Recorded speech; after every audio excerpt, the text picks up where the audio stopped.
এবার রাইজেনের দেখুন, ওকে একটা দেখাচ্ছি, দুটো দেখাচ্ছি, মানে এটা ভাববেন যে এক দুটো নেই, একদম এগুলো ব্যাকলিট কিবোর্ড দিয়ে আছে, ফিঙ্গারপ্রিন্ট দিয়ে, কিন্তু এত দেখানো পসিবল নয়। এগুলো রাইজেন 7 কত বললাম, 30,000 পাবে।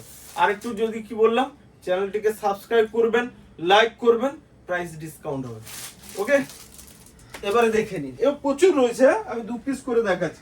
এদিকে একটু দেখিয়ে দিই, দেখুন এগুলো হচ্ছে এলইডি বুকের মডেল রয়েছে, কমার্শিয়ালে 11 জেনারেশন 840G8। দেখে নিন, একটু ক্লোজ করে দাও। আমি কিন্তু ডিসপ্লে কোয়ালিটি আর সাউন্ডটা শোনাতে পারছি না বন্ধু, টাইমের জন্য। গেমিং সিরিজে দেখাতে হবে, ম্যাকবুক দেখাতে হবে, টাচস্ক্রিন আছে, সারফেস আছে, কোনটা ছেড়ে কোনটা দেখাবো, তাই কুইক দেখাচ্ছি। ওকে, এক পিস দেখাচ্ছি মানে বারবার বলছি। দেখুন এবার দেখে নিই, এবার প্রো বুক দেখাবো, দেখুন কত রয়েছে দেখছেন, এরকম ভর্তি ভর্তি পাবে। তো এবার প্রো বুক দেখায়, এগুলো হচ্ছে এলইডি বুকের মডেল, প্লাস্টিকের মধ্যে শুধু রাখা আছে আমাদের, এরকম না যে র্যাপিং করে দিই, কেন এত সুন্দর মডেল। ওকে।